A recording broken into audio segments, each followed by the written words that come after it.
Animation చిత్రాల తయారీలో పేరొందిన గ్రీన్ గోల్డ్ సంస్థ తమ 4వ చిత్రాన్ని విడుదల చేయనుంది. వారు నిర్మించిన చోటా భీమ్ హిమాలయన్ అడ్వెంచర్ ఈ నెల 8వ తేదీన 500 స్క్రీన్లతో విడుదల కాబోతోంది.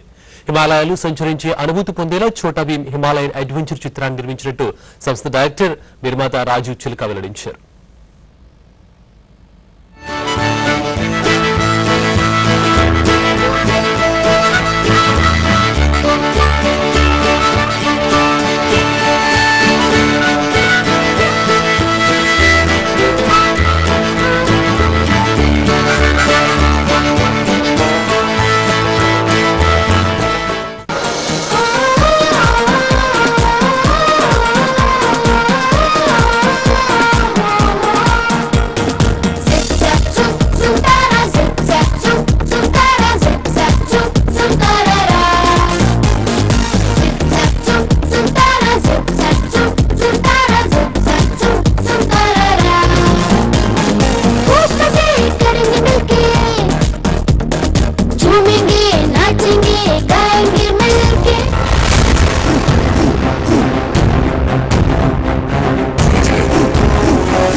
కానీ స్కీయింగ్ ఫిల్మ్ ఎలా తీసాం అనేది మాకే కొంచెం ఆశ్చర్యం. స్కీయింగ్ ఇండియాలో కూడా ఎక్కువ మంది తెలియదు. మేము ఏమైనా స్కీ ఇన్స్ట్రక్టర్ తీసుకొద్దాం అన్నా కూడా చాలా ఫ్యూ మంది ఉన్నారు. So went to Manali valley, Solang వ్యాలీలో అక్కడ కొన్ని స్కీ ఇన్స్ట్రక్టర్స్ దగ్గర చాలా వాల్యుబుల్ పాయింట్స్ తీసుకొని ఫిల్మ్లో యూజ్ చేస్తాం. And of course we watch so many videos based on skiing.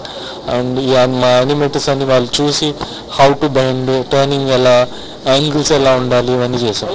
ఇంకొక ఛాలెంజ్ ఫిల్మ్లో ఏంటంటే బ్యాక్గ్రౌండ్లో of course Bheem is skiing from top of the mountain to bottom of the mountain అంటే within 30 seconds there so many backgrounds that have to be created. అదొకటి ఇంకొక challenge మాకు అయిందనమాట. So ఈ ఫిల్మ్లో one of the reasons of the delay also is that because there so many this thing. This one scene night షాట్లో ఈ మూవీలో where Bheem is skiing across a valley of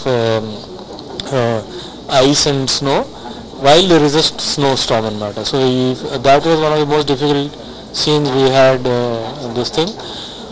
So it is only Hindi lo nanandi. The film is being released in Hindi.